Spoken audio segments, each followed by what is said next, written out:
Good morning student. Standard है 6, subject है हिंदी। उसमें पाठ है छठा सुबह। ये एक प्रसंग कथा है।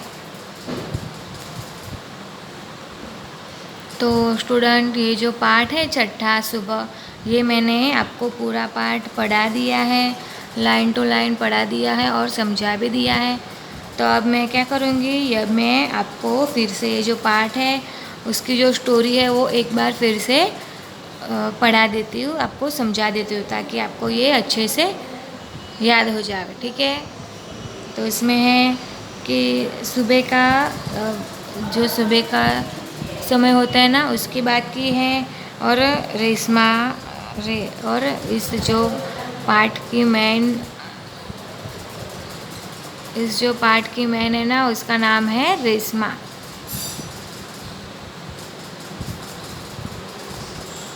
उसका नाम है रेशमा। तो ये जो रेशमा है ना, वो चल नहीं सकती और वो सुबह आती है और देखती है कि सब लोग अपने अपने काम में व्यस्त है। कोई है वो सामान को झटक रहा है, तो कोई दीवार पे लगे जालों को निकाल रहा है। और फिर रेशमा ने सोचा कि आज तो ज़रूर कोई ख़ास बात होगी। तो उसने अपनी मम्मी से पूछा कि आज कोई ख़ास बात है। उसकी मम्मी ने बोला हाँ। उसने पूछा, जो रेशमा थी ना, उसने अपनी मम्मी को पूछा कि आज कोई ख़ास काम है। और सब लोग जल्दी उठ गए और अपने अपने काम में लग गए और साफ़ सफाई भी कर रहे।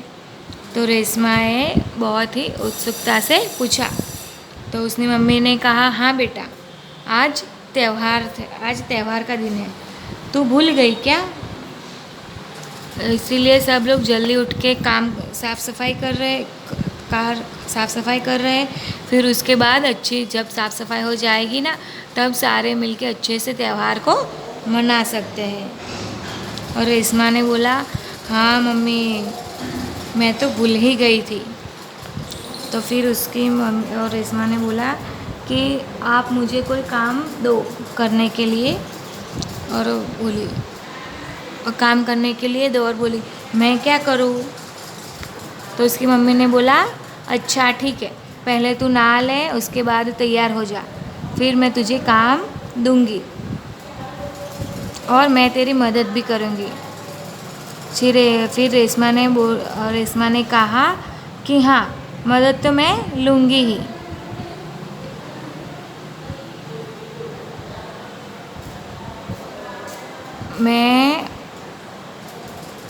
और रेशमा की मम्मी ने बोला कि मैंने तेरे लिए बहुत सारे काम सोच के रखे हैं, तू नहा धो ले, फिर उसके बाद नाश्ता कर ले, फिर मैं तुझे बताऊंगी कि तुझे क्या काम करना है।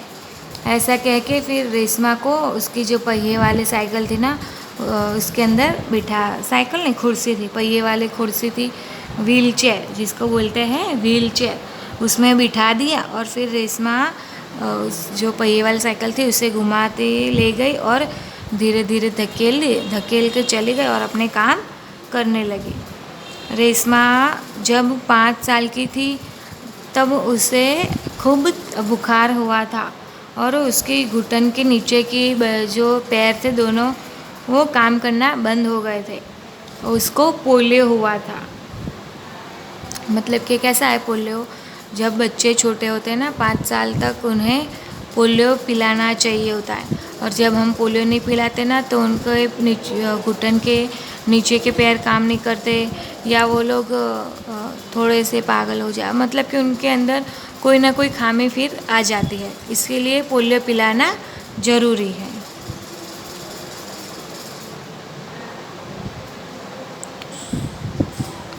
लेकिन है ना, जो रेशमा का मनोबल था, कॉन्फिडेंस था, वो बहुत ही अच्छा था।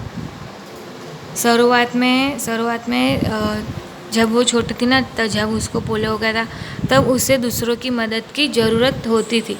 लेकिन जब वो 11 साल की हो गई, उसके बाद उसे किसी की भी मदद की ज़रूरत नहीं थी और वो अपने खुद के काम खुद ही कर लेती थी।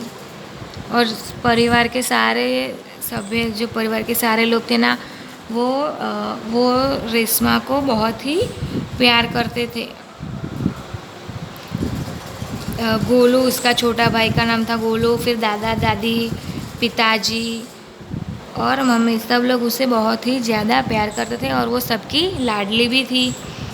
मम्मी थी वो रसोई घर के अंदर जो बर्तन सारे थे उन्हें ठीक कर रही थी, और बाटलियों को, जो बॉटलें होती ना, उसे नीचे उतार कर साफ कर रही थी। फिर उसने रेशमा को आवाज़ लगाई, रेशु तूने चाय नाश्ता कर लिया हो तो इधर आ जा। और उसने बोला हाँ मम्मी, मैंने नाश्ता कर लिया है। दूध, और उसने कहा कि जो दूध का मावा वाला फाड़ो बहुत ही अच्छा था।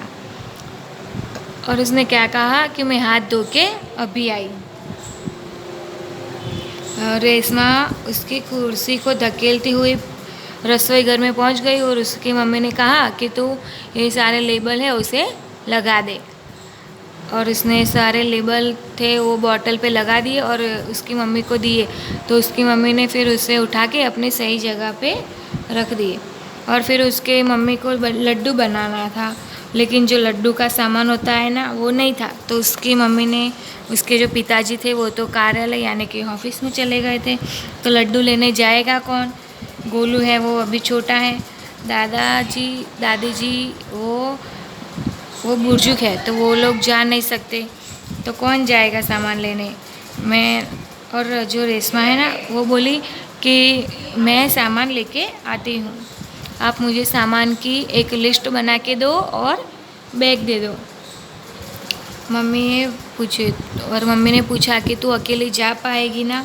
उसने कहा हाँ मम्मी, एक टाइम पे मैं पहले जाके आ चुकी हूँ, इसीलिए मैं जा सकती। तो उसकी मम्मी ने कहा ठीक है जा, और तुझे सारा अपना, और उसने क्या कहा उसकी मम्मी ने, ठीक है जा, और तुझे सभी सामान है ना वो अपनी नाके वाली जो दुकान है ना वहाँ पे से मिल जाएंगे।